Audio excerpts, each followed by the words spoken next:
Hello everyone, আসসালামু আলাইকুম। আজকে আমার ভাগ্নি জন্মদিন ছিল, তো আজকে রান্না বান্না করতেছি। তো মুরগির মাংসগুলো কষায় নিচ্ছি।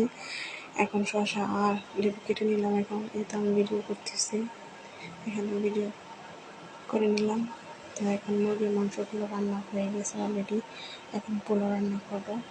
তো এখন পোলাও রান্না হয়ে গেছে অলরেডি। এখন পোলাওগুলো দম দেবো, জাস্ট আমি রান্না করলাম।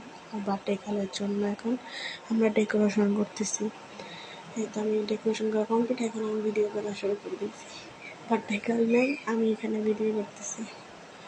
এই তো আমার ছোটো বোন তো ক্যামেরার সামনে আসে নাই, তো আমার হাজব্যান্ড।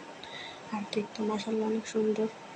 আর এই তো আমার ছোটো বোনের মেয়ে আর হাজব্যান্ড আর কেক করতেছে। আমার বোনের মেয়েটা অনেক কান্নাকাটি করতেছে। এই তো কাটা কমপ্লিট হয়ে গেছে। এখন আমরা কেকগুলো পিস পিস করে দিচ্ছি। আমার বোন কেকগুলো অনেক মজা ছিল। এই তো আমার ছোটো বোন, ওরই মেয়ের জন্মদিন ছিল। আর এই তো আমরা ভিডিও করতেছি। আমার মেজো বোন, আমি, আমার হাজব্যান্ড, আমার আম্মু, আমার আন্টি সবাই ছিল আজকে বার্থডেতে। আর এই তো আমার ছোটো বোনটা সবাই কমেন্টে